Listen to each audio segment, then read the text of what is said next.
नमस्कार, मैं हूं कुमार अनिल। दिल्ली का चुनाव परिणाम आ रहा है और चुनाव परिणाम से मैंने 6 निष्कर्ष निकाले हैं और वो 6 पॉइंट में मैं आपके सामने बातें रखना चाहता हूं। लेकिन उससे पहले एक दो मोटी बातें कह दूं कि भारत की राजनीति में आज का दिन बेहद खास है। आज कई राजनीतिक अध्याय आज से बंद हो जाएंगे या बंद होने की तरफ बढ़ जाएंगे और कई नए चैप्टर, कई नए पन्ने खुलेंगे या खुलने की संभावना होगी। और दिल्ली का चुनाव न सिर्फ अरविंद केजरीवाल की किस्मत के लिए एक आगे बड़ा मुश्किल पैदा कर दिया है, आगे उनके भविष्य की राजनीति पर प्रश्न चिन्ह लग गया है, तो न सिर्फ दिल्ली की राजनीति के लिए बल्कि बिहार की राजनीति पर इसका गहरा प्रभाव पड़ने जा रहा है। ये मैं आपसे बात करूंगा। बंगाल और उत्तर प्रदेश की राजनीति पर भी, ममता बनर्जी और अखिलेश यादव की राजनीति पर भी प्रभाव पड़ने जा रहा है। ये मैं आपसे बात करना चाहता हूं। तो मैंने जो 6 पॉइंट नोट किए, पूरे अब तक का जो रिजल्ट आया है, खुद अरविंद केजरीवाल हार गए हैं। उनके हारने की चर्चा तो थी, पहले से एक संभावना जताई जा रही थी, लेकिन मनीष सिसोदिया उन्होंने तो अपनी सीट भी बदली और उनके बारे में माना जा रहा था कि वो चुनाव जीत जाएंगे, लेकिन वो भी हार गए। तो वो मतलब सबसे बड़े नेता अरविंद केजरीवाल और उसके बाद सेकंड में जो थे मनीष सिसोदिया, वो भी चुनाव हार गए हैं। तो मैंने जो 6 पॉइंट नोट किए हैं वो 6 पॉइंट पर आते हैं, सीधा उस पर आते हैं। पहला तो ये मैंने नोट किया कि अविचार की राजनीति का अध्याय जो है वो बंद हो गया। केजरीवाल अविचार की राजनीति, अविचार की विचारधारा उनकी है, कोई विचार नहीं। वो आरएसएस, राहुल गांधी कहते हैं देश में 2 विचारधाराओं के बीच लड़ाई चल रही है, लेकिन अरविंद केजरीवाल वो आरएसएस के प्रमुख को चिट्ठी लिखते हैं कि हमारा फैसला कर दीजिए, देखिए भाजपा के लोग ऐसा कर रहे हैं। तो वो जो उनके पास कोई संविधान को लेके और आरएसएस के प्रति ऐसे चीज़ों पर जो वैचारिक संघर्ष देश में चल रहा है, चाहे वो धर्मनिरपेक्षता का मसला हो, लोकतंत्र का मसला हो, मुस्लिमों के सवाल हो, ऐसे सारे सवालों पर वो कई बार चुप्पी साधे रहते हैं या वो भारतीय जनता पार्टी के साथ दिखे हैं। तो अविचार, जिनका कोई विचार नहीं है, तो वो सिर्फ जीत, जिसको प्रैग्मेटिक पॉलिटिक्स आप कह सकते हैं, तो इसके वो चरम थे। इसके पहले नीतीश कुमार भी वही पॉलिटिक्स करते हैं और नवीन पटनायक भी वही पॉलिटिक्स करते हैं, लेकिन इसकी चरम अभिव्यक्ति अरविंद केजरीवाल में थी अविचार। तो अविचार की राजनीति को ये बहुत बड़ा झटका लगा है। पहला पॉइंट तो ये मैं कहना चाहता हूँ। दूसरा पॉइंट, सॉफ्ट हिंदुत्व को झटका लगा है। इन्होंने क्या क्या नहीं किया, वो मंदिर में जाना, पूजा करना, आरती करना और पूरी पार्टी को लगा दिया उसमें। और उसके बाद मंदिर के पुजारियों के लिए इन्होंने घोषणा कर दी और ग्रंथियों के लिए घोषणा कर दी, 18,000 20,000 रुपया उनको महीना हम देंगे। तो ये सारा कुछ इन्होंने किया। सॉफ्ट हिंदुत्व, कभी भी धर्मनिरपेक्षता के सवाल पर कुछ नहीं बोलते हैं। और वहाँ गुजरात में जिस तरह से वहाँ पर महिलाओं पर अत्याचार हुआ था बिल्किस बानो के मामले में, उस मामले में तो चुप रह गए थे, बात करने से इनकार कर दिया था केजरीवाल ने। और दंगे के समय दिल्ली में जो दंगा हुआ उस पर भी ये कुछ नहीं बोले, सीएए का आंदोलन हो या और ऐसी चीज़ें। तो धर्मनिरपेक्षता, लोकतंत्र, संविधान, इन सभी चीज़ों पर गोलमोल जवाब देना या भारतीय जनता पार्टी के करीब खड़े होना, तो सॉफ्ट हिंदुत्व की राजनीति को ये बड़ा झटका है। तीसरा पॉइंट में आता हूं कि न सिर्फ अरविंद केजरीवाल को ये झटका है, उनके भविष्य की राजनीति पर प्रश्न चिन्ह है, बल्कि जितने छोटे रिचार्ज हैं, वो इमरान प्रताप गढ़ी अरविंद केजरीवाल को छोटा रिचार्ज बोलते हैं।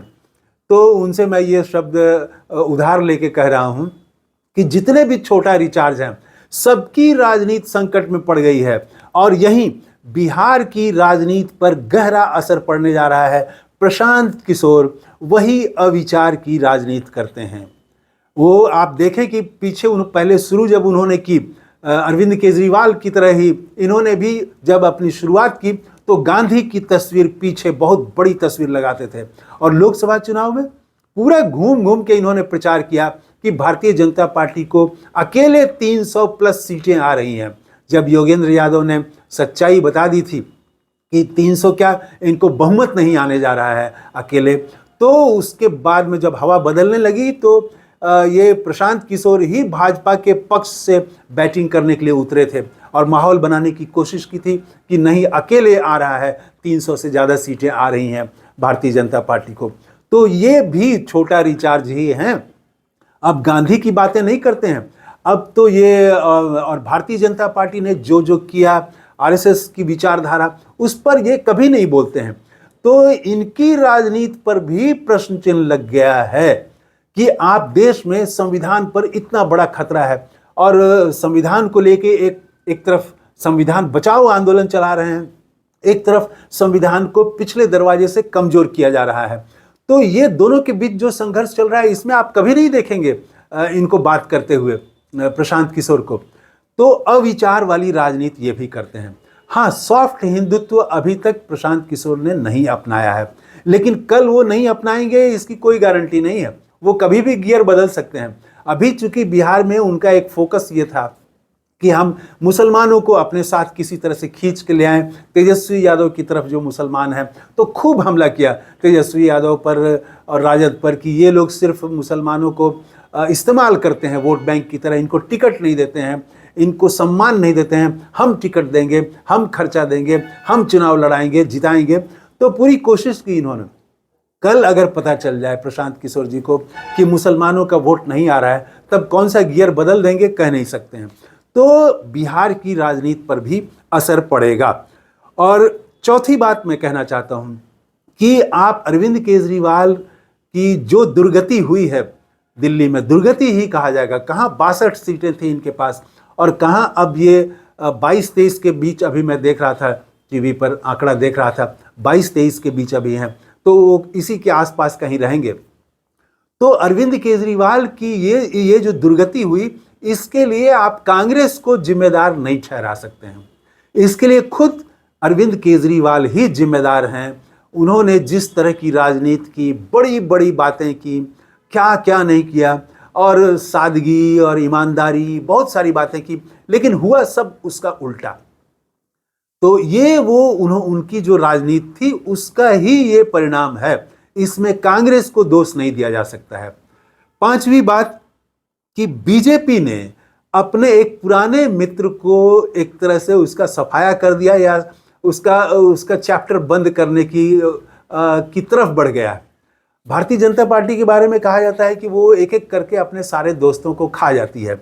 जैसे वो वहाँ पर महाराष्ट्र में आप देखिए दलों को तोड़ दिया उसने, और भी कई जगह ऐसे उदाहरण मिलते हैं कि वो भारतीय जनता पार्टी के साथ जो दल गए तो वो धीरे धीरे कमज़ोर होते गए। तो भारतीय जनता पार्टी के ये मित्र थे अरविंद केजरीवाल, जब ये 2013-14 में आंदोलन चला रहे थे, भ्रष्टाचार विरोधी आंदोलन, उस समय भारतीय जनता पार्टी के नेताओं के साथ इनकी मुलाकातें होती थी और इनके पूरे आंदोलन को भारतीय जनता पार्टी का सपोर्ट था, ये किसी से छिपा हुआ नहीं है। तो 2014 में भाजपा की जीत के पीछे एक जो भूमिका होती है, एक माहौल बनाने का काम होता है, वो अरविंद केजरीवाल ने भी किया था। और अरविंद केजरीवाल के योगदान को आप नहीं भूल सकते हैं कि भारतीय जनता पार्टी आई सत्ता में, उसमें अरविंद केजरीवाल ने भी एक पूरा माहौल बनाया शीला दीक्षित के खिलाफ, कांग्रेस के खिलाफ। किस किस तरह से वो मीडिया तो उस समय खुल के बोलता था, तो वो अतिशयोक्ति सारी बातों को। तो ये बात कि कांग्रेस को जिम्मेदार नहीं ठहरा सकते हैं। भारतीय जनता पार्टी ने अंततः अपने एक पुराने मित्र सॉफ्ट हिंदुत्व, उसको जो है उसने उसका चैप्टर लगभग बंद कर दिया। और छठी बात कि अखिलेश यादव और ममता बनर्जी और लालू यादव, इन तीनों ने जो कोशिश की पिछले दिनों की कांग्रेस को छोड़ के एक तीसरा मोर्चा बने, इंडिया गठबंधन से अलग होके एक नया इंडिया गठबंधन बने जिसमें कांग्रेस नहीं हो। और लालू यादव ने तो खुल के कह दिया था कि ममता बनर्जी को नेतृत्व दे देना चाहिए। अखिलेश यादव और ममता बनर्जी की पार्टी ने दिल्ली चुनाव में आम आदमी पार्टी का खुल के समर्थन किया। मैं समझता हूँ अखिलेश यादव खुद भी शामिल हुए थे। तो हालांकि इसमें राजद का थोड़ा फर्क है, लालू यादव थे ममता बनर्जी के साथ और केजरीवाल के साथ वो थे, लेकिन तेजस्वी यादव इस मामले में अलग रुख लेते रहे। उन्होंने ममता बनर्जी को नेतृत्व देने के मामले में भी किनारा कर लिया और दिल्ली के चुनाव में भी आम आदमी पार्टी का समर्थन नहीं किया। तो फिर भी लालू यादव को देखें तो वो उन्होंने समर्थन किया था। तो एक कोशिश थी कि कांग्रेस को किनारे कर दिया जाए और कांग्रेस को छोड़ के बाकी दलों का एक मोर्चा बने। तो इस राजनीति को, एक नया थर्ड फ्रंट बनाने की राजनीति को भी झटका लगा है। और अखिलेश यादव उत्तर प्रदेश की राजनीति में वो भी नहीं चाहते हैं, क्योंकि वो चाहते तो वो भी जो है वो दिल्ली के चुनाव से अपने को अलग रख सकते थे, लेकिन उन्होंने भी आम आदमी पार्टी को समर्थन किया। अब इसकी जो भी वजह हो, उनको ये भय लगता हो कि कल कांग्रेस अगर बढ़ेगी तो हमारा आधार खींच लेगी, क्योंकि मुसलमानों का व्यापक समर्थन जो है वो दिल से तो जुड़ गए हैं वो कांग्रेस की तरफ। अब दिमाग से भले ही जोड़ घटाव के हिसाब से उनको किसी और को वोट देना पड़ता हो, लेकिन दिल से तो उन्होंने मान लिया है कि कांग्रेस ही इस देश में संविधान की रक्षा कर सकती है। तो मुसलमानों का झुकाव उधर है। अगर दलितों का झुकाव भी हो गया कांग्रेस की तरफ, जिसकी थोड़ी थोड़ी उम्मीदें, कुछ किरणें दिखाई पड़ने लगी हैं।